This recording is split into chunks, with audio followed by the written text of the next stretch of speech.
What's going on, everyone? I hope you're having an awesome day and thank you for tuning in. So it's been a while since I've made a video where I talk about the current state of Ghost Recon Breakpoint, things like whether or not it's good now and what people can expect when they play the game. The last video I did on Breakpoint where I talked about this kind of stuff became my most viewed video. A lot of you subscribed to my channel while watching that one, and I really cannot thank you enough for that. But that video is getting a little bit old now, so I feel like it's time for a fresh new Breakpoint video that goes over all the changes and improvements that Ubisoft has made up until now. My goal here is to give you an idea of what to expect if you're thinking about buying the game, and if you used to play and you're curious as to what's changed, then this is the video for you. As always, if you like this video enough to subscribe, it is very much appreciated, and I have many more videos that you might enjoy as well. For now though, sit back, relax, and enjoy this fresh new look at Ghost Recon Breakpoint.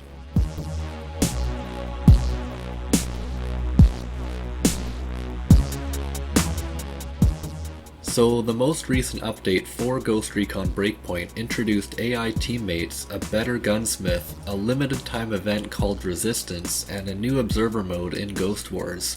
The biggest and most talked about part of this update is definitely the new AI teammates, which are fully customizable all the way down to which weapon they carry.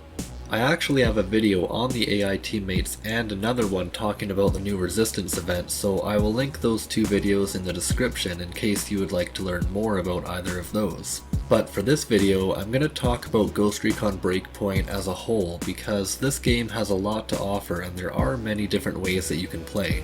What I mean by this is you can change and modify almost every setting in the game to get the experience that you're after.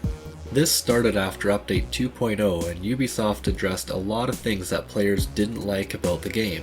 You can now choose to play with or without gear score, so whether you enjoy looting different items like in The Division or you prefer more of a Wildlands experience, you have the option to pick one or the other. You also have full control over the difficulty and heads-up display, so if you enjoy a more laid-back experience with enemy clouds on the minimap, you can go that route. Or if you want a little more immersion and really want to focus on being careful, tactical, and stealthy, you can crank up the difficulty and remove whatever parts of the HUD you don't want, and let me tell you from experience, Breakpoint plays completely different this way, and it's a great way to change things up a bit if Breakpoint is starting to feel a little bit stale for you. Then there are the AI teammates, which you also have full control over. If you prefer to roll solo, you can disable them completely, but if you enjoyed Wildlands and prefer to have some company, you can enable them at any time. So as far as options go, there's a lot that you can do to change up your game depending on how you like to play. This next part is important because I'm going to explain why you will either love Breakpoint or hate it. Breakpoint was designed with a lot of RPG elements. There's the Project Titan raid, rations that you create using gathered ingredients, equipment stats, and gear score, and even though you can turn gear score off, it's more of a band-aid fix because you still need to enable gear score to do the raid. It was because of this that Breakpoint shouldn't have been called a Ghost Recon game in my opinion. It's just too different, and it introduced too many things that I don't think Ghost Recon fans ever asked for. I believe this is why the game received lots of criticism. It just doesn't feel like a Ghost Recon for myself and many others. But here's the thing, some people might prefer a game like this over something more tactical, and if you take a step back and stop looking at Breakpoint like a sequel to Wildlands, there's a chance that you might enjoy it for what it is. If you don't mind the RPG feel that the game has, you'll probably enjoy leveling up your gear to make it easier to clear harder enemy camps so that you can collect more weapon blueprints.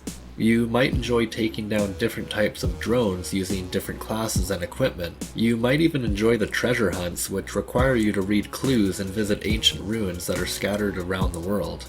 There's so much that you can do and so many places to explore after you've completed the main story, and some of the side missions actually surprised me with their complexity and depth. Speaking of missions, the main story is pretty good for episode 1 and there's a lot of variety to keep things interesting. Season 2 is amazing in my opinion, and it adds even more variety, so if you were thinking of picking up the Year 1 pass on sale, it's definitely worth it in my opinion.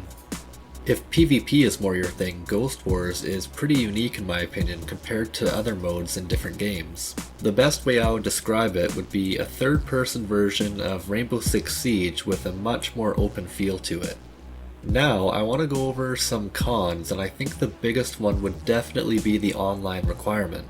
If I remember correctly, the Update 2.0 patch notes addressed this, but they said they weren't able to remove the online requirement completely for some reason. This hasn't actually affected me personally, but if somebody doesn't have the best or most reliable internet, the game might be unplayable for them, which is kind of a bummer for sure. Some of the cutscenes are pretty bad, and they make me wonder if the voice actors got really high before going to work or something. Even with the last couple of patches, I still get the feeling that Breakpoint just doesn't really know what it wants to be. It's not 100% RPG, and it's definitely not 100% tactical shooter either. It's more like some weird hybrid between the two. Also, with the game taking place in the future, it's kinda weird to see all these crazy advanced drones and futuristic buildings, but you're still using modern guns.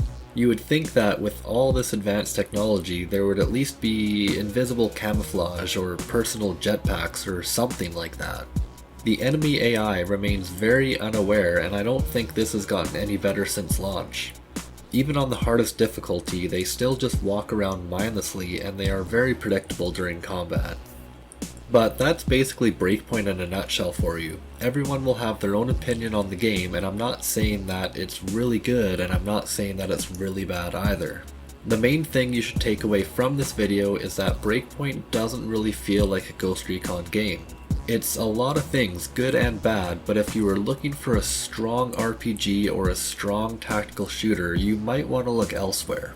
But if you enjoy an entertaining open world sandbox with lots of things to collect and lots of places to explore, then dive right in because you might really enjoy Breakpoint. Thank you so much for watching. I had a lot of fun putting this video together, and I hope you found it entertaining and informative. If you liked it, remember to give it a thumbs up as it really helps me out, and if you have any questions about things I didn't cover in this video, ask away in the comments. Thanks again for watching, and I will see you in the next video.